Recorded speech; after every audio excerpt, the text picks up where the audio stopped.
Yo, still Bills, what's the deal, man? We back. Heading to work. It's Tuesday. I'm exhausted, man. I don't know what it is, man. When I go to the gym, I just cannot get a decent night's rest. I'm kind of suffering right now, man, but it's gonna be worse. Today's sparring day too, man. So it's gonna be even worse by the time I get back to the crib. After I get home, man, I gotta start popping more than melatonins, man, because shit just don't be hitting. And it sucks when you got a biological clock. You just naturally wake up at a certain time. You'll beat the alarm. That wasn't a thing with me. I mean, it's always been a thing, but I've been sleeping till my alarm for some time now, man. Now nigga wake up an hour before the alarm go off. I'm like, fuck. That's life for you though, man. But peep game, I want to talk about something, man, and that is Brian Norman versus Devin Haney fight, man. I'm gonna be real, man. This fight is kind of saturating all the attention on this card, man, and it's kind of people seem to be more excited about this fight than they are with Benavidez and Anthony Yarde.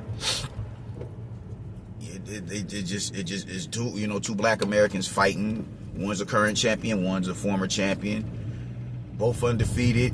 And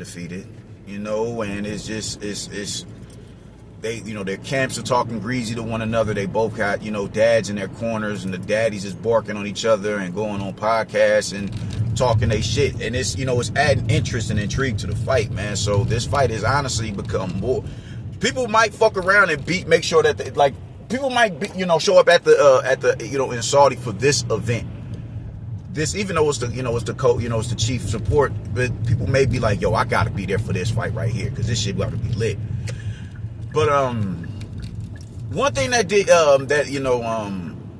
Brian Norman, man, I'm really becoming a fan of Brian Norman, and it's not just off of this fight, just because I'm not a fan of Haney, but it's just how he carries himself, man. The dude comes off as authentic and original, man. Just that bringing that Atlanta type demeanor and swagger with him. It's like, man, I'm ATL, bro. I'm born bred Atlanta. You dig? Feeler forever. I love Atlanta. That's just his get out, man. And Devin Haney seems to be a carbon copy of Floyd Mayweather, man. Even he'll stutter and all that shit, and and granted, if you were influenced by somebody, I've done that before. You dig? If it's somebody, early on in my 20s and all that, if it's somebody that I look up to and I just like how they present themselves, I like their their thoughts and how articulate they are, I'll start taking speech patterns after them, and I'll even start enunciating words like them and all that. I've done that before. I won't lie, so it's understandable, but it's corny. I gotta be real about that, man. And when you hit a certain age, you realize, man, why am I talking like this nigga, man? Like, nah, man, I'm a grown ass man. So, but even then, the people that I would do that after, I'd mimic after. They wasn't necessarily niggas who would do shit to spite me, man. Mayweather has been a nigga who's been spiting Devin Haney for some years. Floyd Mayweather he got in Ryan's ear, told him about, yo, man, come in overweight and all that wild shit, showed him sparring footage of Tank, and was just really going out of his way to be disrespectful towards Devin Haney. Just little slight shit like that, where it's like, dang, bro, you supposed to be the homie and you doing some busting shit like this? I was in your gym. I came into prominence as fighting in the doghouse. I got in there with, your reputables. You dig? I've worked the mitts with you. You've been a mentor to me, and you doing some sucker shit like this. Like, just everything about that fiasco with Ryan Garcia, man, is just, it's like, dag, bro. Just now, how can I say I don't trust that you didn't tell that nigga to pop that Ostarine? You know what I'm saying? So usually, I get it, you're admirable of an individual, man, but when it's someone who's done little snake shit like that to you, man, at that point, it's just time to sever all ties with him. I'm talking mental, I'm talking, emotional ties, all that shit, man. So for him to go sit in front of that interview and that face-off and that, you violate, I'ma demonstrate. You violate, I'ma demonstrate. Even I heard your pop say that shit. You violate, I'ma demonstrate. You violate, I'ma demonstrate. And when Brian Norman brought that shit to light, you got aggy about it. He's like, man, you really about to sit here and try mock Floyd, bro? Like, man, rewind these tapes back, man. Go tell me, man, like, rewind the tapes back if y'all think I'm capping. Like, you can't sit here, get off that man dick. And you got mad at him for bringing that shit to the light, which he was right about. He was right about everything about you, you dig? From the jewelry to how you fight. I remember you made a tweet not too long ago talking about, yeah, man, I'm the closest thing to Floyd and yada, yada, yada. And it's like, God damn, my nigga. Come on, man. This shit is getting sickening, man. Just be your own man.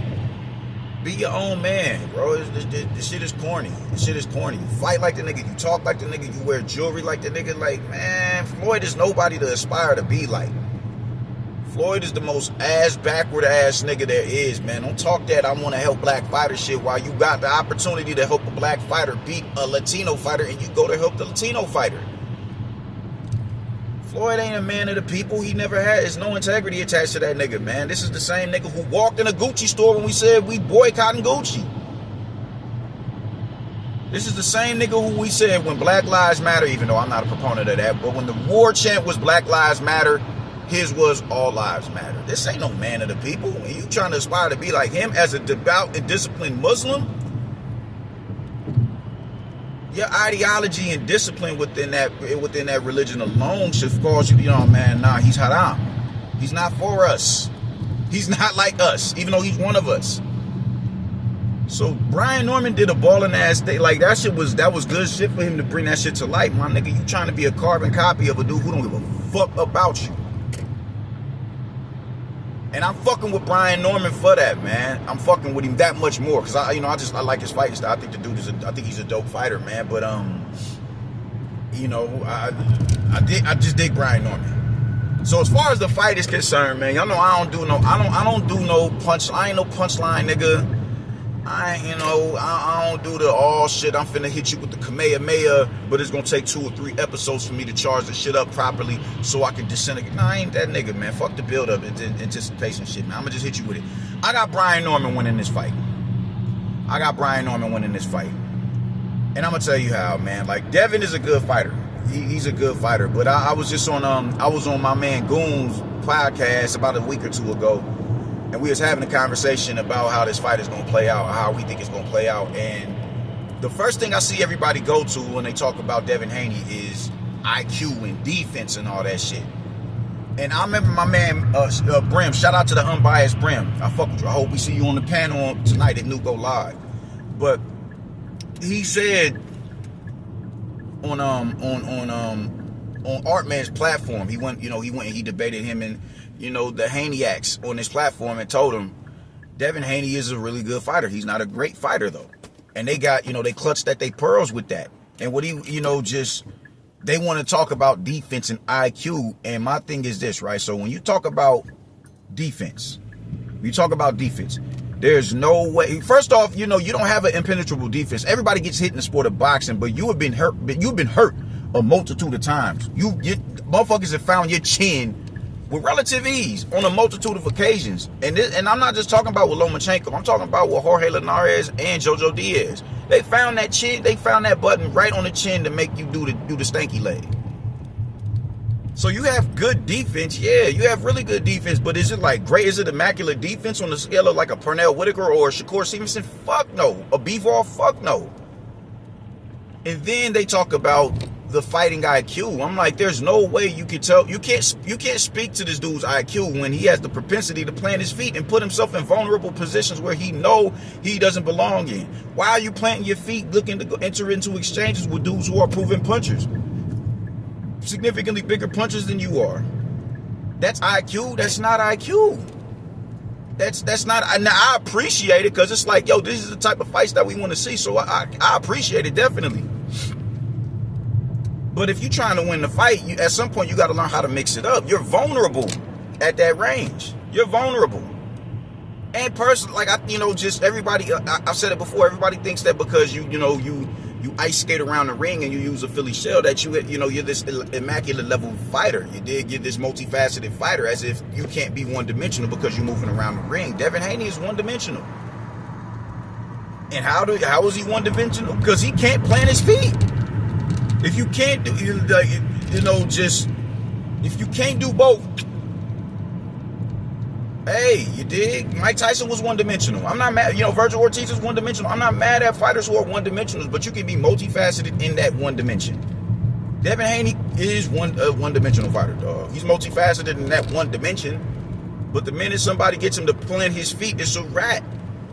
And on top of that, you've shown that you can be countered. You dig? And this is why, you can't speak to your defense if you got a dude in Ryan Garcia who's finding the sweet spot. In between your best punch is your jab. How is this dude putting left hooks in between your jab and your dick? Like, how is he finding that one spot on the button, bro? Nah, man, nah.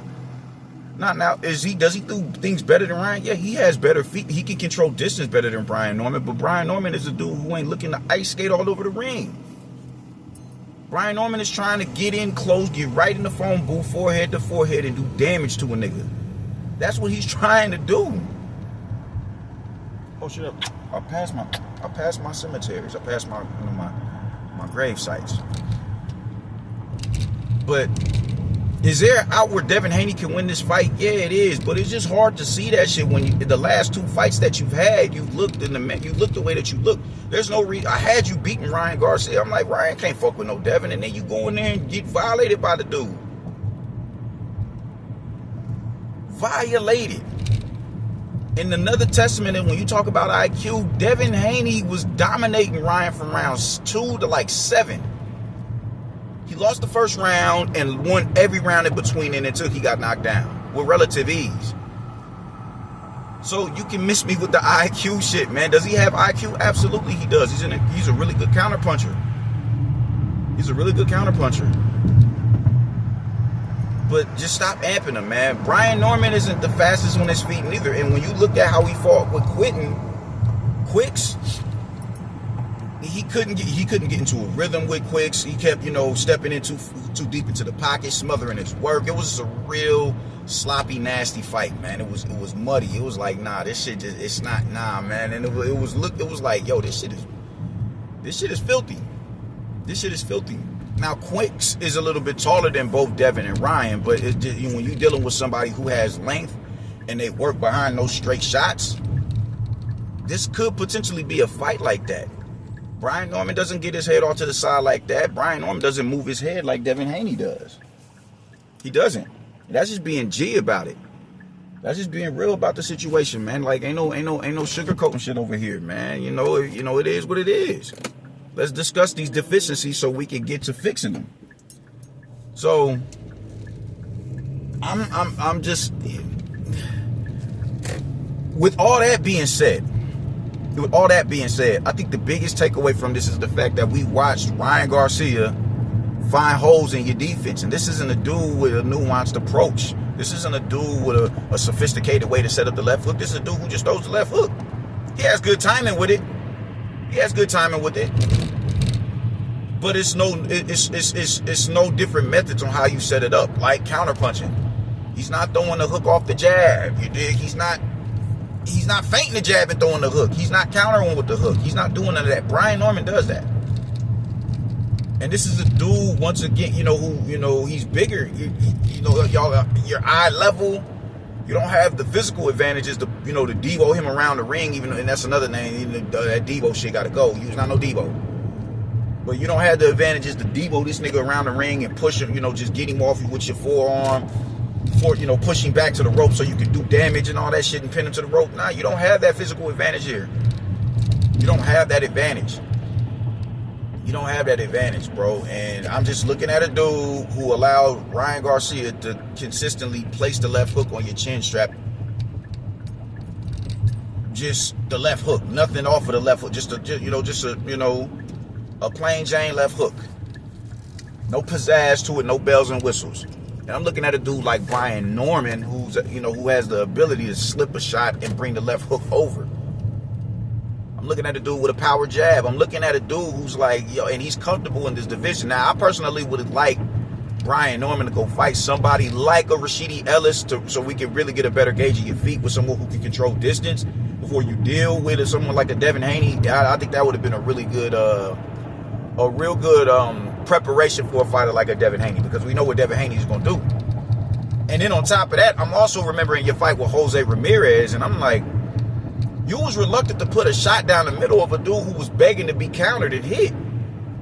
He was begging to be timed, and you just refused to time him. You refused to do all of that shit, man. You refused to accommodate him in his yearning to get stolen. And you just ice skated around the ring. You looked a little apprehensive and nervous in there, man. Just your body language is like, what are you doing? Even Tim Bradley pointed that out, man. Like, calm your nerves. Relax. You know, you've been here before.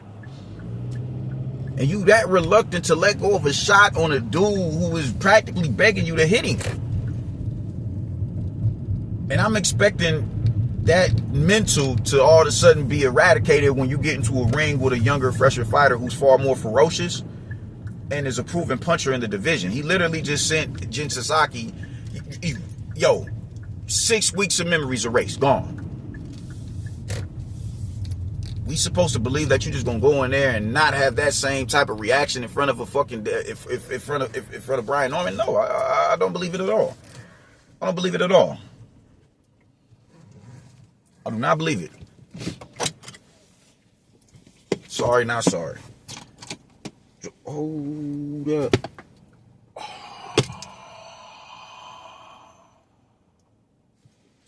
I forgot my fucking... Oh, that pisses me off, man. Oh, that pisses me off. Fuck, I forgot my sweeteners at home. Fuck. Anyways, man, I got Brian Norman winning this fight, man. I want to say by knockout, but I'm not so sure. I think Devin Haney, the minute he feels that thump behind Devin Haney's, behind Brian Norman's punches, he's going to, he's going to run for the hills. He's going to head for the hills.